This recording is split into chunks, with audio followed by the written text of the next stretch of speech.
ఒకసారి హజరతి మూసా అలీహిస్సలాం అల్లాహ్తో ప్రశ్నిస్తున్నారు, ఓ అల్లాహ్, నువ్వు ఎక్కడ ఉంటావు, నేను ఎక్కడ అని నేను వెతకాలి అని ప్రశ్నిస్తే అల్లాహ్ ఇలా అనలేదు, ఓ మూసా, నేను పర్వతాల మీద ఉంటాను, లేదా నేను మస్జిద్లో ఉంటాను, లేదా నేను కాబా లోపల ఉంటాను అని అల్లాహ్ అనలేదు.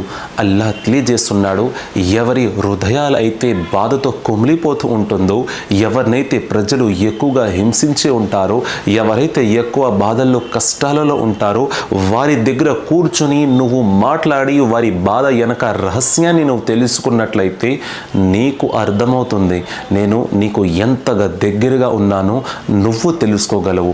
కానీ ఈరోజు కష్టాలతో ఉన్న వారితో మనం ఎంత దూరంగా ఉంటున్నాము. ప్రజలు ఎప్పుడైతే ఆనందంలో ఉంటారో వారి దగ్గర వెళ్ళడానికి ప్రయత్నిస్తాం, కానీ కష్టాలలో ఉన్న మనిషి దగ్గరికి వెళ్ళడానికి ప్రయత్నించము. కావున కష్టాల మనుషుడి యొక్క వద్దకు వెళ్ళి వారి బాధల్ని దూరం చేయడానికి ప్రయత్నం చేయండి.